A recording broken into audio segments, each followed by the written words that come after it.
All right, so we're about 2 weeks away from the presidential election. Right. How do you see the state of the race right now? Like the volatility of it, or just it in general? In general. I'd say it's honestly pretty close. I'd say it's very divided. Like the people that want Trump, and the people that want Kamala. And there is nobody that I feel like is a toss-up. Even if you look into the Libertarian Party, like they're falling one way or another depending on their like social values, if that makes sense. Like everybody seems to be very, very divided on that, and I'm not necessarily a fan of that. I wish it was more of like a melting pot. Like just people were in the middle, people were on the, there's obviously always going to be outliers, and there's always going to be people closer to the middle, but I feel like it's a lot more outliers this year than past years. Do you think it's the issues in this election that are dividing people, or is it more so the candidates? I wouldn't put it at one or the other, honestly. I would say it's a bit of both. Like abortion's a very big topic, and the right is, I mean, Vance has said some very questionable things, has some very questionable opinions on that personally. Like that's my point of view on it. Seems a little radical about it. And then on the left, like Kamala seems very radical about some of her ideas. And I think that's another thing that's pushing the divide, but also the candidates themselves aren't doing great. I mean, Trump's obviously not got the best background, but I mean, if you kind of dig deeper into Kamala and her as a DA and stuff like that, some of the stuff that she's pushing now doesn't necessarily align with what she's did in the past. Granted, that was her job, and I do get that, but morally, is that okay? Not in my book, if that makes sense. And then some of the things that Trump's done in the past, like the stuff with the prostitute and cheating on his wife, and like being questionable at some of these places with children involved and stuff like that. Like he was on both lists, but like it's never confirmed what happened. Neither one of the parties are doing a great job with who they're pushing as their number one. And I feel like there's better people for both. But my personal opinion is that good people are staying out of politics now because of how corrupt politics are. And that's another issue. I've heard a lot of that similar sentiment from a lot of young people. With this election and the perceived dishonesty of both candidates widespread, there is a new electorate coming into this election with Gen Z.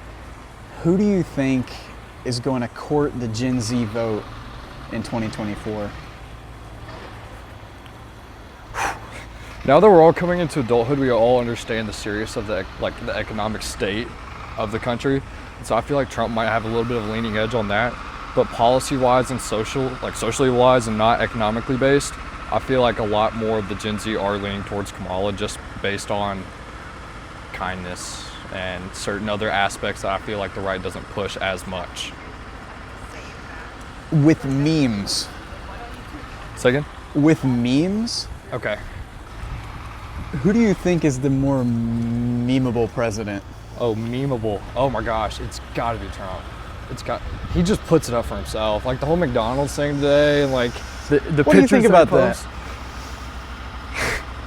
Stupid as shit.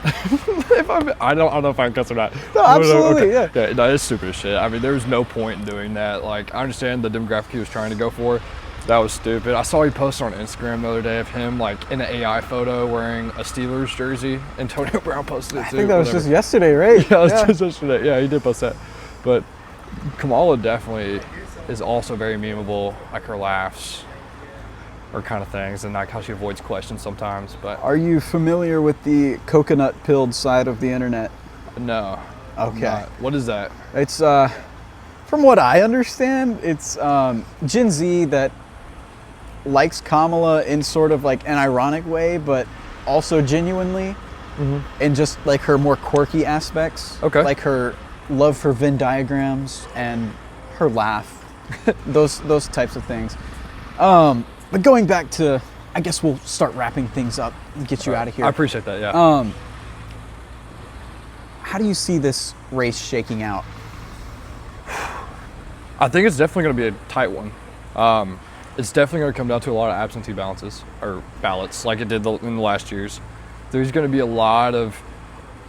My biggest fear is that there's going to be a civil war on one side or the other, or that there's going to be like maybe not necessarily a civil war. That might be too extreme, But I definitely think that there's going to be a big issue if Trump wins. There's going to be a big issue on the left, and if Kamala wins, there's going to be a big issue on the right. And however you want to look at that, which side's going to be scarier in that aspect, but I definitely don't think that there's going to be a good outcome with the gen pop of America with whoever wins this. Because like I said earlier, it's so radicalized. Like there are no intermediate voters that are just swayed just by a little bit one way or another. They're all very radicalized to their side. How do you think we can bridge that divide and really kind of like humanize the other side? I think the best way to do it is to like get rid of the two-party system in general. I understand that there's going to be certain people who want certain values and stuff like that, but the whole like Senate and like the House, it all matters about how many Republicans versus how many Democrats, not if this is a good bill or not. It's just how many people do you have voting for this. I'm in the Libertarian Party personally, so like abortion, healthcare rights, more socio stuff left, more fiscally right. If that makes sense. I'm into capitalism. I like that aspect of it. I like that you have to work for things. At the same time, you do need to appreciate other people and think what other people are going through, and not just be like, toughen up, this is America. At the same time, and then like abortion on the other hand, like that's nothing I should even myself I should even be talking about. Like I shouldn't have to vote on that. I think that's a woman's right, and that's just my view, and that doesn't align with the conservative Republican Party. Okay, I understand. I'll ask you one final question. So, leading up to this election, where will you be getting your news from? And then what role will social media play in the information you consume? Social media is going to be a lot of it, honestly. I get a lot of it from Twitter. I try to find non-biased sources, but that's hard to come by nowadays. Even like some like the pure libertarian accounts that I had followed in the past are starting to lean more right because it's going on. It's more trashing Trump than anything else. But I don't know, like when I watch the news, I try to watch the news every night before I go to bed. So like I watch like 30 minutes of like NBC versus 30 minutes of Fox, and just kind of laugh at how different everything is. It is crazy.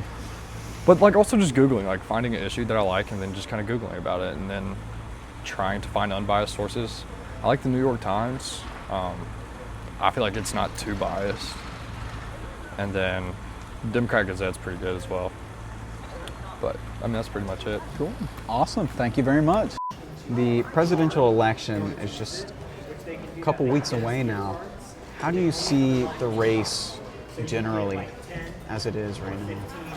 Like what I think is going to happen, or like my thoughts on like the candidates, or How do you think the campaigns are going?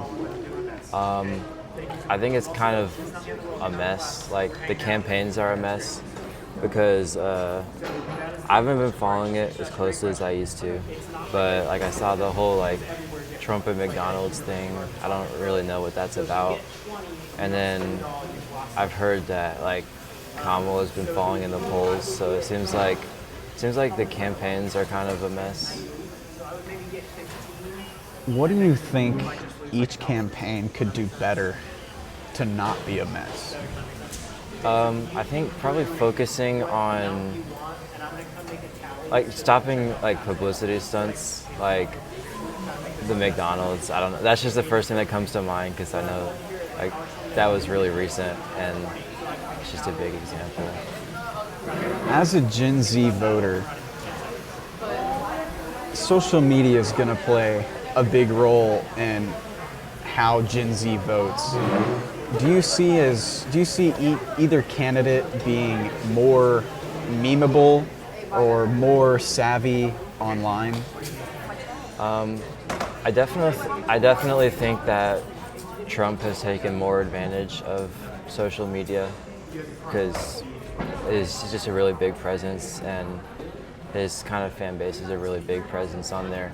But I do think that Harris is more social media savvy than like previous Democrats because when her whole campaign started, I remember they were using a bunch of songs like Chapel Roan, like a bunch of popular media. So I think it's kind of closer to even, but I'd still say that Trump's side uses social media more. What do you think Kamala's biggest obstacle is to reaching young voters? I think kind of a mix of probably mostly getting their trust because a lot of young voters just don't care enough to do anything. Not that they dislike her more than the other side, just trying to get them engaged. What do you think Trump's biggest obstacle is? Probably a bunch of the cultural issues like race or abortion, stuff like that.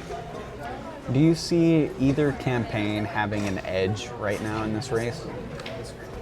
No, I could see it going either way. Pretty neck and neck? Yeah. If Trump wins, what is one thing you would like to see him do in the White House?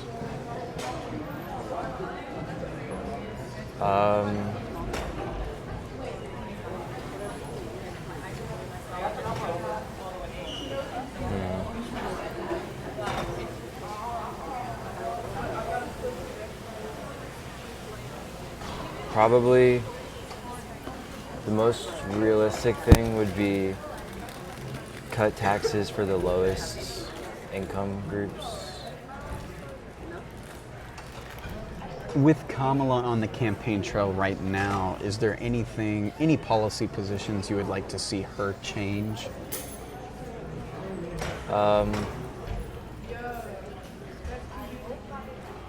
Probably take more of a neutral stance on Israel-Palestine.